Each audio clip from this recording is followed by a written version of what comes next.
Haleluya. Selamat pagi saudara-saudara yang dikasihi oleh Tuhan. Jumpa kembali dalam renungan firman Tuhan pada pagi hari ini. Sudah beberapa hari atau 1 minggu kurang lebih kami tidak dapat menampilkan rekaman untuk renungan firman Tuhan. Mari sama-sama kita lihat firman Tuhan di dalam kitab Nabi Yeremia pasal 18 ayat 1 mulai. Firman Tuhan berkata demikian. Firman yang datang dari Tuhan kepada Yeremia bunyinya, "Pergilah dengan segera ke rumah tukang periuk. Di sana aku akan memperdengarkan perkataan-perkataanku kepadamu. Lalu pergilah aku ke rumah tukang periuk, dan kebetulan ia sedang bekerja dengan pelarikan. Apabila bejana yang sedang dibuatnya dari tanah liat di tangannya itu rusak, maka tukang periuk itu mengerjakannya kembali menjadi bejana lain menurut apa yang baik pada pemandangannya.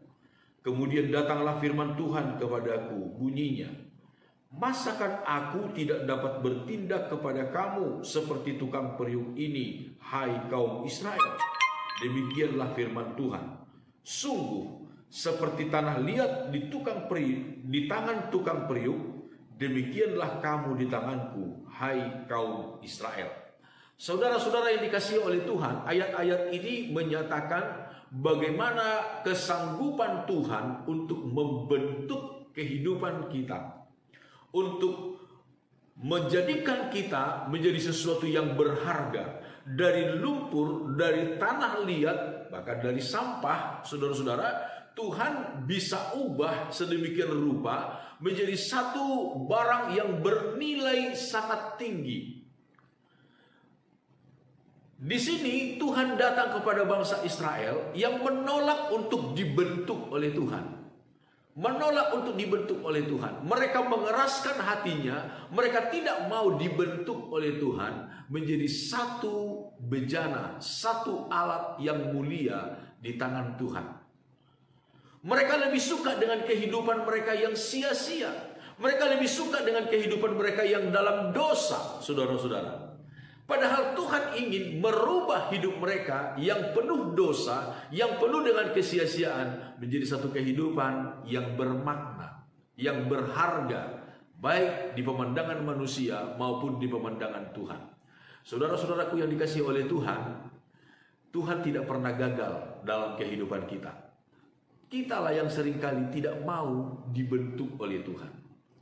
Ketika kita mau menyerahkan diri kita dibentuk oleh tangan Tuhan yang maha kuasa, keahlian dari Sang Pencipta untuk mengubah hidup kita, kita pasti akan menjadi satu bejana yang mulia di tangan Tuhan.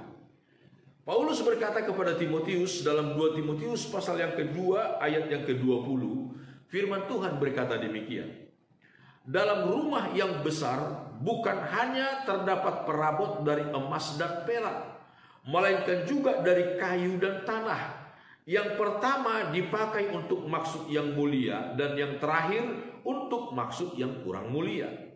Jika seorang menyucikan dirinya dari hal-hal yang jahat, ia akan menjadi perabot rumah untuk maksud yang mulia. Ia dikuduskan, dipandang layak untuk dipakai tuannya, dan disediakan untuk setiap pekerjaan yang mulia. Saudara-saudara dikasihi oleh Tuhan, di sini firman Tuhan memberikan sebuah gambaran rumah yang besar, rumah yang mewah. Di dalam rumah yang mewah sekalipun, tidak semua perabotannya dari emas dan perak melulu. Ada dari kayu, bahkan ada dari tanah liat. Yang pertama memang emas dan perak itu biasanya dipersiapkan untuk pekerjaan-pekerjaan yang mulia. Sedangkan yang dari tanah, dari kayu dan lain sebagainya untuk sesuatu yang kurang mulia. Tetapi ayat 21 berkata, jika seorang menyucikan dirinya dari hal-hal yang jahat, ia akan menjadi perabot rumah untuk maksud yang mulia. Ia dikuduskan atau dipisahkan, dipandang layak untuk dipakai tuannya, dan disediakan untuk setiap pekerjaan yang mulia.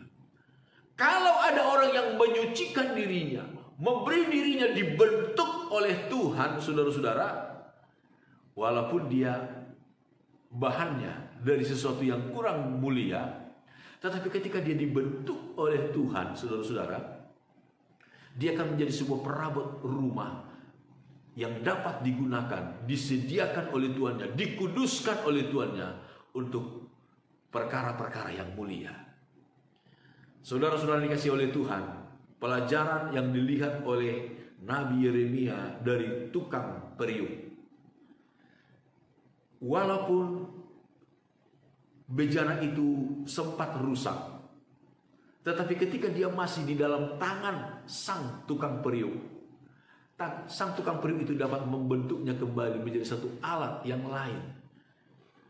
Alat yang sama indahnya, sama mulianya, bahkan lebih mulia dari apa yang telah direncanakan semula. Hidup kita pun ada di dalam tangan Tuhan, saudara-saudara. Biarlah kita serahkan hidup kita kepada Tuhan. Mari kita berikan hidup kita kepada Tuhan. Izinkan Tuhan membentuk hidup kita.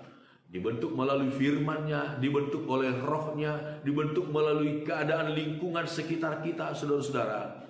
Dan Tuhan dipermuliakan di dalam kehidupan kita ini. Amin. Tuhan Yesus memberkati kita. Mari sama-sama kita berdoa. Bapa kami dalam sorga, segala pujian syukur kami naikkan kepadamu. Terima kasih atas segala berkat dan kemurahan-Mu bagi kami.